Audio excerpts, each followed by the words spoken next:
Hey everybody, what's up? This is Jack with SGTV. We are back, or I am back with a build video. Yes, I am aware that a good amount of combat changes are coming to the game. Um, I still want to go ahead and put this out there. It's a build that I have been working on since the game since ZOS started to hybridize so many things um, in relation to gear and how abilities scale and things like that. So um, this is a hybrid Sorc DPS build. So that I am calling the Red Mage, which hence the outfit. Um, and really, that's kind of the essence of this. The skill setup is kind of the essence of what a Red Mage is.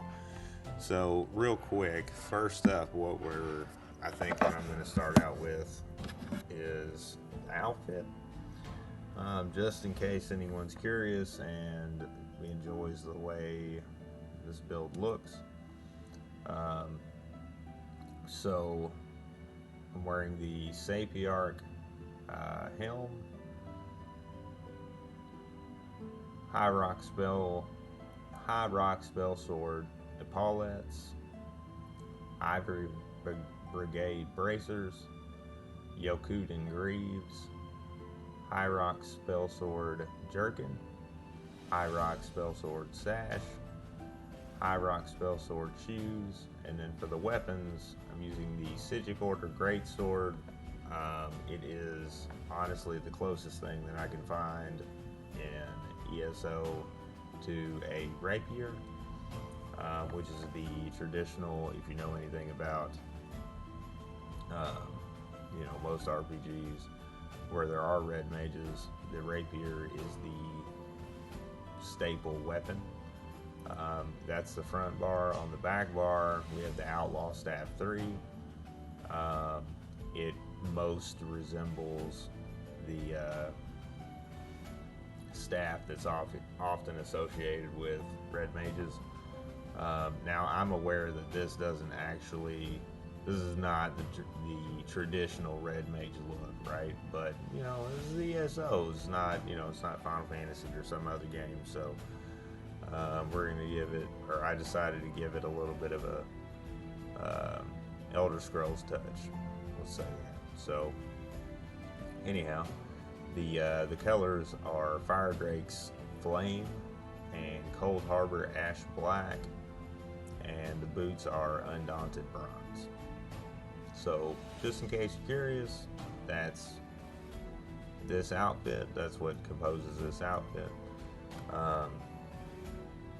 Anyhow, so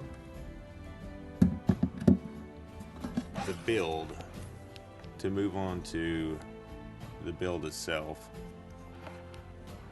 it is a mixture of magicka and stamina abilities in a way in which you have plenty of sustain for both and can just pump out a real good amount of DPS. Like you can melt things under the current system. Now, I am going to be testing this build for the changes that are coming in update 35, and if something needs to be tweaked, I will tweak it and make the appropriate updates. Anyhow, so what this particular build is good for is clearing trash mobs. It does actually do really good. It does actually also do really good single target damage. The downfall is that, or I guess so as far as pros and cons go, I don't want to say downfall, but one of the cons of this build is you don't get to wear a full monster set, and which I will get to when I get to the gear, but this build does not utilize a full monster set. Also, you have to actively manage, due to the gear and the nature of the build. You have to actively manage resources a little more. Magic and stamina, you have to manage them a little more closely than just a stamina build or just a magica build, because your skills are split, right? The cost of the skills. So on the front bar, I have Carve, Razor Caltrops. This is primarily for Breach, and I know, somebody out there is going to say, well, but someone in a group will be carrying Breach, and I don't necessarily disagree with that, but I don't fully agree with it either. I would rather know for sure that it's there, and a lot of aspects of the support, I'm going to call them support roles, tanking and healers, a lot of aspects of them, and even though there are a lot of ways to strip armor in this game, I don't know that meta, or what's considered meta, and if you watch this channel and have been following us, spying myself, our opinion on meta, it's kind of a BS philosophy. Anyhow, that being said, Razor Caltrops, and this is, the secondary function of this is actually a way to dump, which, again, whenever I get to the gear, you'll see.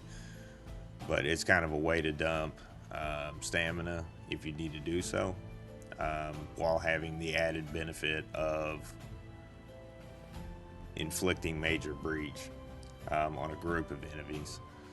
And then Barb Trap, Camouflaged Hunter, and Hurricane. And this morph specifically because it does growing damage, which this build kind of revolves around. So, and then the ultimate on the front bar is Flawless Dawnbreaker. 1, 2, 3. So that's 9%. Well, let's look at it. Let's go ahead and just look at it. So the 3 Fighters Guild abilities that are slotted here, because of the Slayer passive, you get 3% extra damage for each Fighters Guild ability slotted. Having all 3 of those slotted is an extra 9% bonus to damage. And something unique to sorcerers, because oh man, let's get rid of that. All right, and because this is here, we also get a 2% bonus because of, oh man, where's it at? There it is. Expert Mage increases weapon and spell damage by 2% for each sorcerer ability slotted. So that's 3, 6, 9, 11% just for having these 4 abilities on the bar. Carve mainly because it hits an area and procs the poison, double dot poison that is run with this build. And then moving to the back bar, the back bar is all but that one, and it's slotted just to be slotted, honestly. All of these skills are Magicka. So we have the Unstable Wall. This is a lightning staff. So Unstable Wall of Storms, Mystic Orb, Lightning Flood, and Critical Surge. Now, this is to be able to proc the enchant on the back bar weapon. Mystic Orb because it really honestly just does a crazy amount of damage, which once I get into the stats, you'll get to see that, or you'll get to see why I say that. Mystic Orb is a good skill, and it's getting ready to get, I'm gonna argue, even more broken. Lightning Flood, Sorcerer ability, right? So 2, 4, 6%, and then 3% here, so 9% for these. So Lightning Flood as another damage over time and area, plus you get the added benefit of anyone that you're running with in a group can set off the synergy, the conduit synergy, which deals, shock damage. Critical Surge. Now this is kind of these two abilities are very free in what potions you can run. Having this keeps you from having to run a crit buff potion, and having this keeps you from having to run a brutality or sorcery potion. So you can actually run a tri-stat potion in PVE content. So Critical Surge, because anytime you crit, anytime you deal critical damage, you heal for 3,300 health. Can occur every 1 second. Now,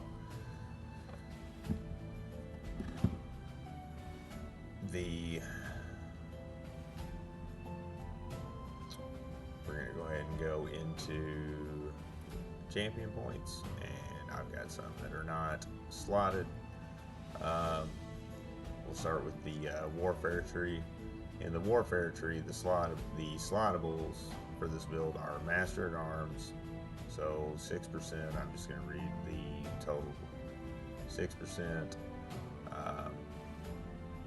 damage done with direct damage attacks. Thaumaturge for another 6% damage done with damage over time effects. Fighting Finesse, 8% critical damage and critical healing done, and then Backstabber, which can be swapped out if needs be with if it's an enemy you can't get behind. But Backstabber for an extra critical 10% critical damage. You can swap that out with Biting Aura.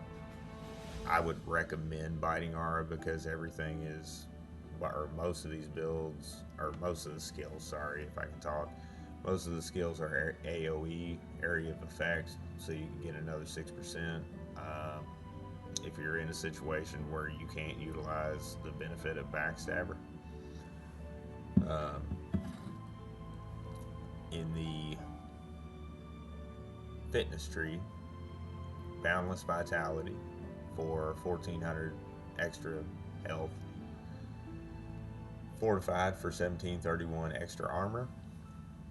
Rejuvenation for a little extra flat recovery. And then most builds run one of these two, Siphoning Spells or Bloody Renewal. Now, once we get further in, you'll understand why I'm not. The fourth slottable that I run is Celerity. There are other options. You could choose to not run Rejuvenation, and you could choose to, you could choose to not run this and not run Celerity, and instead run actually both of these. That way you would get the Magicka and the Stamina return from killing an enemy. You could also choose to not run Celerity, and instead you could run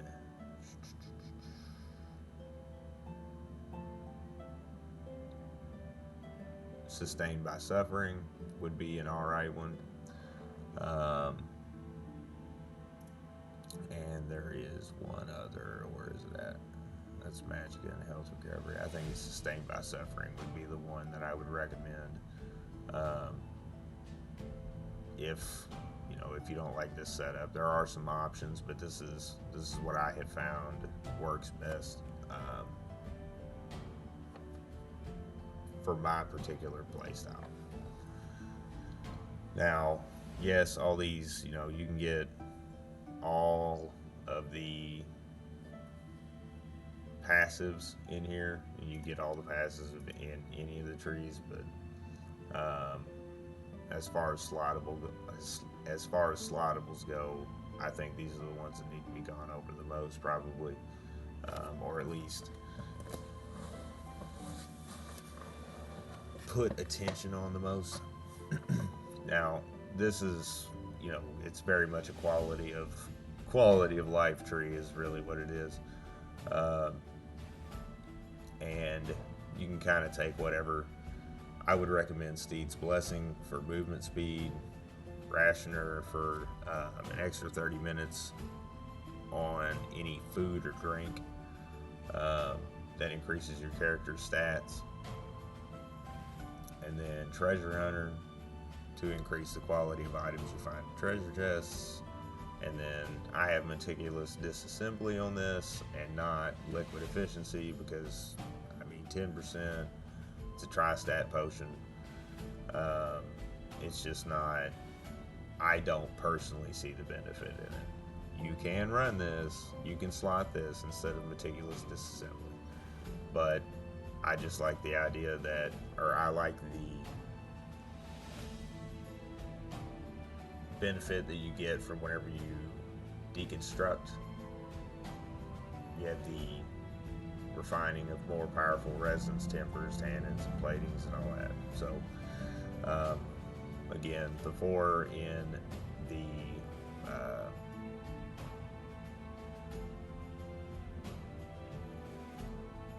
craft tree, had a brain fart there. Steed's Blessing, Treasure Hunter, Meticulous Disassembly, and Rationer, because and honestly, another reason is if you're running content, you're going to pick up a lot of stuff that you deconstruct. So those are the CP slottables that this build in particular utilizes. We will go into, now I'm going to go ahead and go into the gear. So as you can see, that's stats. I'll get into stats here in a minute. All right, so this particular build is running a Zerblight Reaper, which comes out of the Lair of Marsalok. So it's a dungeon set. It can be farmed. Lair of Marsalok is a DLC dungeon. I personally recommend farming it on normal. And the way that I go about doing it, I'll just put it out there. The way that I go about doing it is I farm the entire set and then just reconstruct it because it's far cheaper than trait changing and banking that you're going to get the correct trait. It's a gamble. Anyhow, a Zerblight on the chest, legs, and head. And then, yeah, I know it's purple. I just haven't done it. A Zerblight on the chest, legs, and head. So that's 3 medium pieces. And then also the 2 rings will also be the other 2 pieces of the Zerblight set. Now the other set that is running is, in my opinion, probably the best DPS set in the game, or the most broken one in the game right now, because it's like Medusa, except this stacks. So the Order's Wrath set, and it's a craftable set, by the way, one that you can access easily. This set came out with High Isle, and it is here. You know what? I'll go ahead and show you on the map where it is. Let's see here. Locations. High Isle. Okay. All right. So if you're not in a guild that has the attuned crafting tables, it is in High Isle, and it is right here on the map. The Order's Wrath set. It's a little bit crazy to me that it's just a 3 trait set, because 657 crit chance, 657 crit chance, 943 crit chance. That's a lot of crit chance. And then you have the 129 weapon and spell damage thrown in there, plus 8% critical damage and critical healing. That is not a buff, so it stacks with the buffs. Anyhow, the monster set, and I don't have the correct one because the game hates me, like RNG hates me in particular, I think, and just won't give it to me. Currently I'm wearing Zon's, the light shoulder, and then what brings this build together is the Torque of Tonal Constancy. Now, the reason for this is because the balance between magicka and stamina and recovery and being able to keep that up. And this is also the reason that you have to sort of, why I reference like stamina dump or magicka dump. Because the way this particular item works, if you don't know or haven't used it, the way the particular item works, the bonus for it is while your stamina is less than 50%, your magicka recovery is increased by 450. While your magicka is less than 50%, stamina recovery is increased by 450. So throughout the rotation and gameplay, you want to manage your recovery by dumping the opposite stat that you need. All of the jewelry is bloodthirsty. All of the enchantments are physical harm, increased physical harm. They're weapon damage enchantments. Now the helmet is a prismatic defense, I believe is what it's called. So that way it gives all 3 stats. 3 stamina enchantments: body or chest, waist, feet, shoulders, hands, and legs are magicka enchantments. All of the body pieces are divine.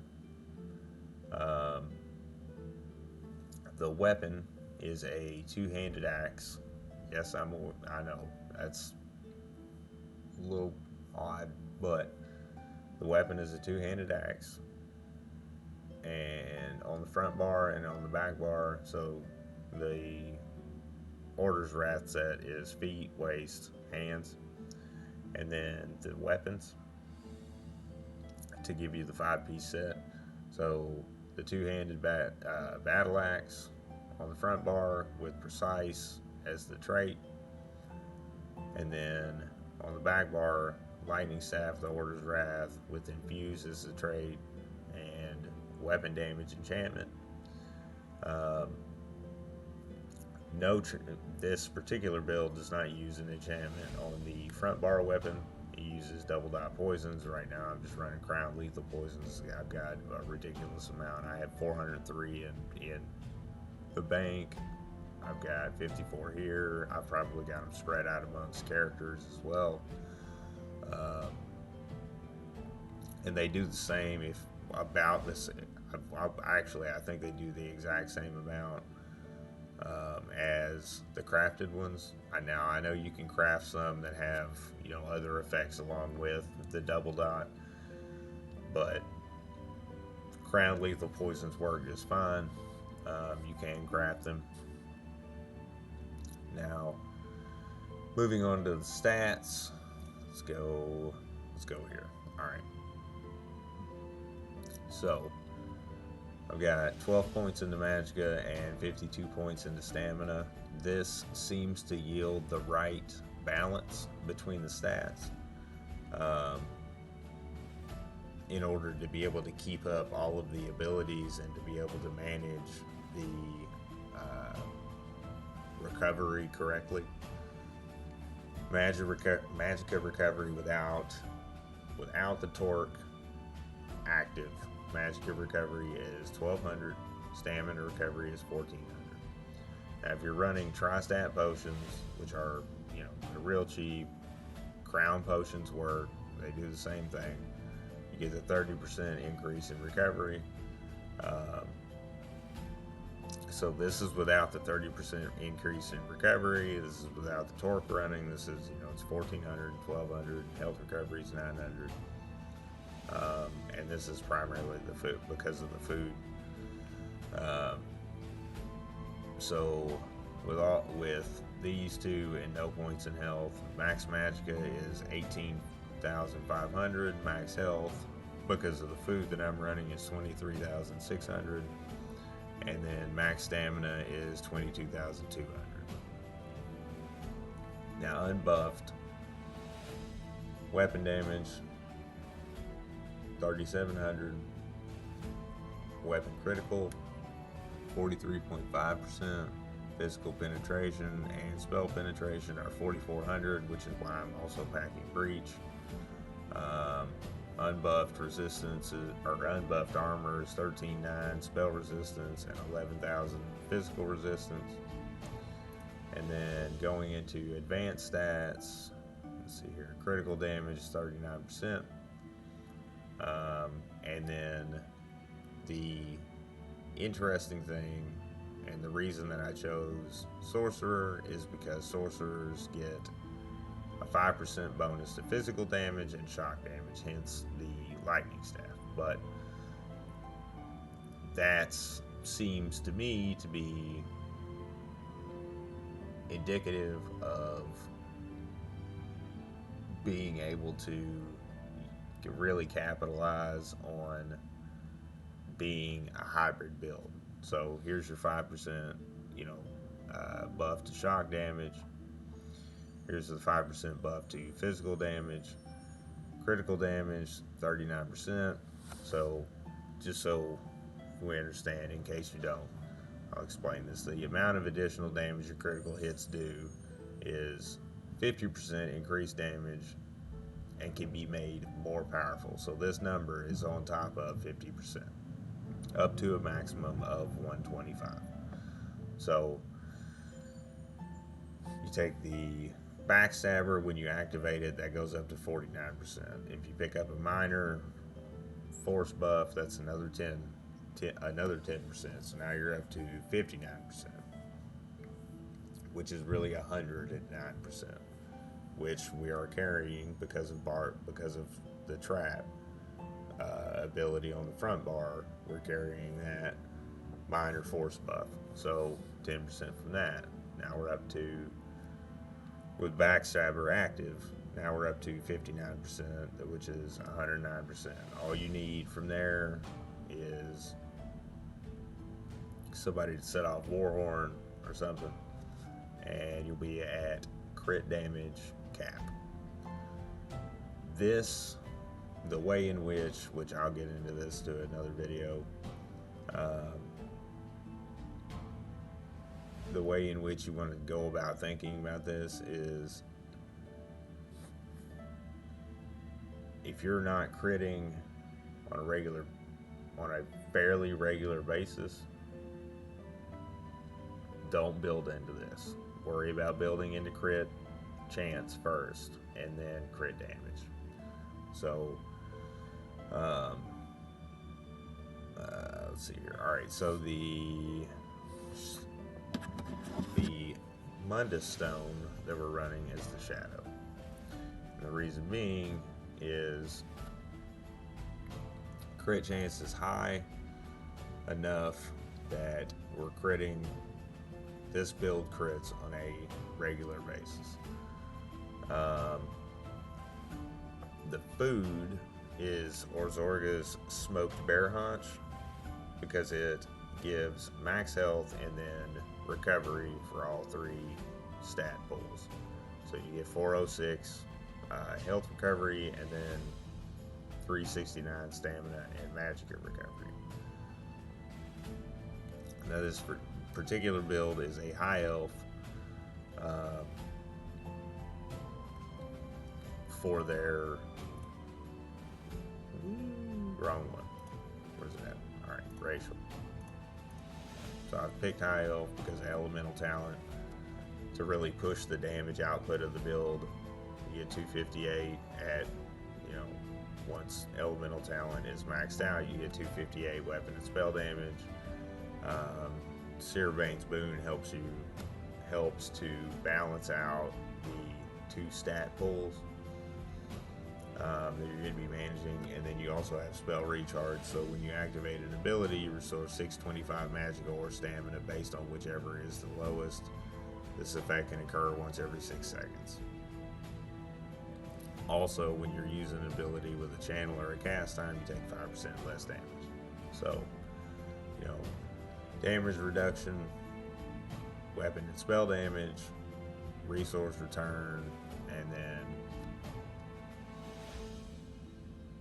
effectiveness at managing stat pools.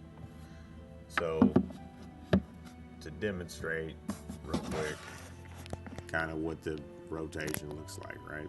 Or actually, you know what, let's go ahead and buff up real quick. Alright. Oop, not inventory. Okay. Alright, buffed. 4,700 weapon damage, 50% crit. It would be slightly higher, just a little bit over 51%, if we had Slime Crawl instead of Zon. Slime Crawl Light Shoulder is what I actually recommend Divine, because its crit bonus is just a little bit higher than the other monster sets that give you crit. So go over and smack this thing for a second and kind of show what the rotation looks like. I know the celerity thing makes it a rather fast character. Alright, so we buffed that, Necrotic Orb, drop that on them, Breach, Trap, 1, 2, 3, and just keep your dots going, right? Keep up your buffs. And like I said, if you need to, all you have to do is dump some stat, right? Keep the potion running. And with the potion running, it's 1,500 for recovery for each stat. And since they're full, you don't get to see the, let's see here, I'll go ahead and dump some stamina real quick, just to show what the torque does. Alright, 2,200 magic recovery. That exact same thing happens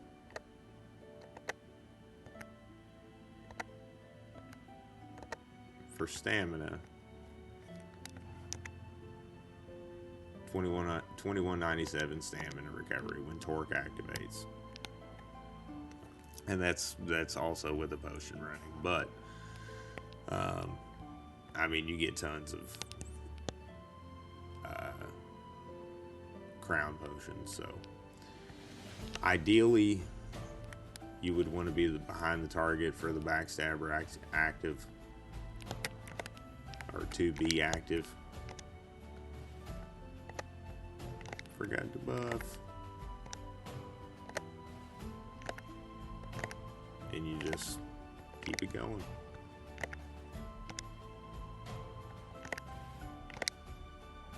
It's a fairly simple rotation. You don't have to reactivate abilities if you don't feel the need to. If you need to manage, sometimes you may need to in order to manage your recoveries. This is a slightly, I would say, probably takes a little more thought to play this build than most.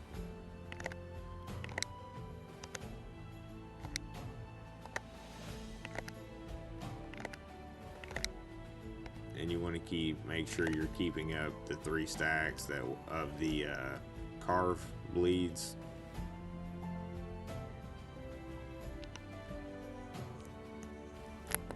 Which 3 carves tends to be enough. But anyhow, yeah. So that is the Red Mage hybrid sword DPS build. I'd go, hump a trial dummy for everybody, but that's not realistic exactly. So anyhow, that's the build. Hope you guys like it. I will timestamp. I'll make sure I timestamp the video, so each skills, gear, CP, attributes, and all that stuff can be referenced easily, and hopefully have a written guide out here for it soon. Because we do have I'll go ahead and put this out there. We have a website now that we are working on getting together. So all of this that we've put out that's in an attempt to be helpful and provide some information to our audience, and anybody that may need it can be in one place. Hope to have a written guide for this done pretty soon. Anyhow, that's the explanation of the build and everything that's gone into it.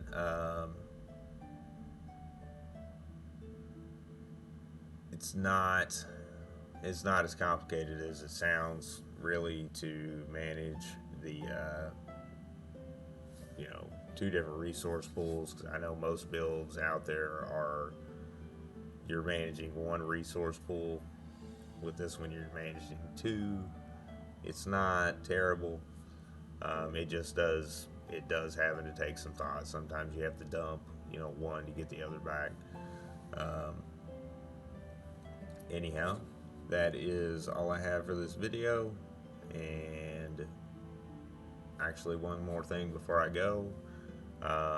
We have a couple of ways that you can go about supporting the channel. If you want to show your support, subscribing to the channel is more than we can ask for.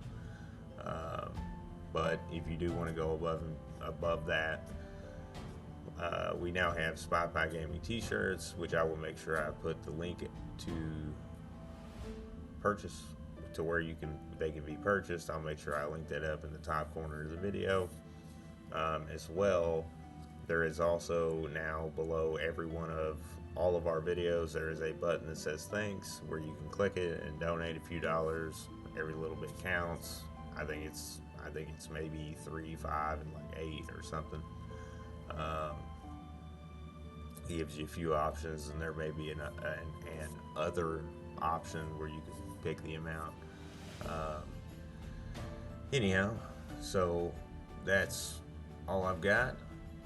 Thank you for watching, and if you haven't already and you do enjoy the content, browse around the channel. If you enjoy the content, please subscribe to the channel. Make sure you hit that bell icon, that way you're notified whenever we put out a new video. Big change is coming to Elder Scrolls Online, and we'll be making sure to cover that as well, and tweaking the builds that we do have out to accommodate for the combat changes that are coming. That's it. I think that's all I've got for the video. If you have any questions or thoughts, leave comments down below, and we will see you guys in the next video.